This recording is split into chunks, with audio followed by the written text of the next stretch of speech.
What is going on, everyone? Badger here. Should have like and sub, and let's get into this. So, just the other day, we saw another round of layoffs and firings from Client Avalanche Studios, 10% of its staff. And now, here today, more Dead by Daylight Developer Behavior Interactive announces it will lay off up to 95 employees, many located in Montreal. And of course, this is just a long line of people in the video game industry, developers, community managers alike, getting fired for, let's just face it, the poor result of their video games, because much have been made for that mythical modern audience. So keep doing that and you're going to keep failing. But yeah, so here we go. Behavior Interactive, the developer for the horror game Dead by Daylight, announced it would lay up to 95 employees across its various studios, with a significant portion coming from its Montreal location. In the press release, company outlined it was facing unprecedented competition due to the popularity of video games, and that it was planning to renew its focus on its historical strengths, such as horror gaming, production expertise, and exceptional service to the development partners. By the way, good idea. How about you go back to just making decent movie like villain movie maniacs.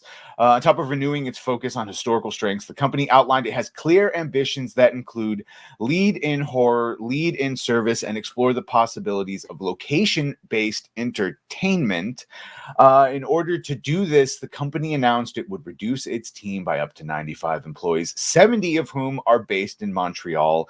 Behavior Interactive's co-founder and CEO said, "I would like to express my deep personal appreciation for any employee affected by today's change." He added, "While change to our structure and strategic vision have led to challenging decisions, we are confident that these decisions will position us for continued as we continue as we begin the next success as we begin the next phase of Behavior's growth. Our commitment to excellence in our products and workplace culture remains steadfast."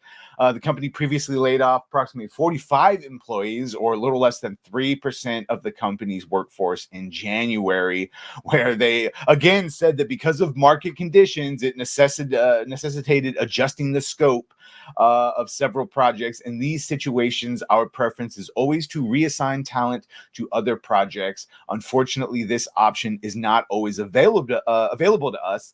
These departures, and again, they try to quantify, but it's not that many. The company claims to have over 1,300 employees, given the estimate of 45 employees being laid off in January and up to 90 being confirmed now. That's about 10% of its entire staff being fired. Company did note that the recent round of layoffs would not affect Behavior's service business nor the development of Dead by Daylight.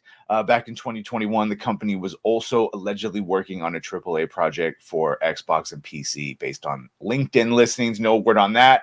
Can't mention Dead by Daylight without mentioning this, the unknown. And the last time any of us were talking about Dead by Daylight, it was, of course, this character they added, played by trans actress who is no longer with us, but not for the reasons you think. She had an autoimmune disease that she was suffering with that tragically took her life, not sort of any sort of statistic. That being said, Zoe Alexandra did voice this character called the Unknown, who, depending on the type of victim they were going after, men or women, would change their appearance and voice to sound masculine or feminine to try and draw them in. This, of course, was like the cheerleader version of it, and the look and the twisted neck, and it led to many people making this about, it was like a trans insult, it was a trans allegory. And of course, even Zoe came out not quite understanding what was happening before they, whatever, got confirmation from Dead by Daylight of exactly what the character was and the different skins and how it worked. And then, of course, before they passed,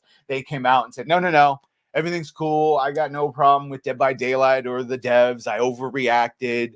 It's a great game. Play the game. And so that was the last we had heard from Dead by Daylight. But clearly that Dead by Daylight, rather, clearly that controversy and all of that did not help it, because they've only gone lower. They've only gone down. And hey, shocking, like all the other companies that fail. And I'm sure Avalanche Studios there too will be saying that they're going back to basics, but unfortunately I guess that's what it's going to take. Just go back to what made you popular to begin with. Just go back to what made you popular to begin with. Anyway, let me know what you think of this. Do you still play Dead by Daylight? Either way, sure to like, share, and sub. If you have done that, thank you. If you're gonna do that, thank you. And well, bye.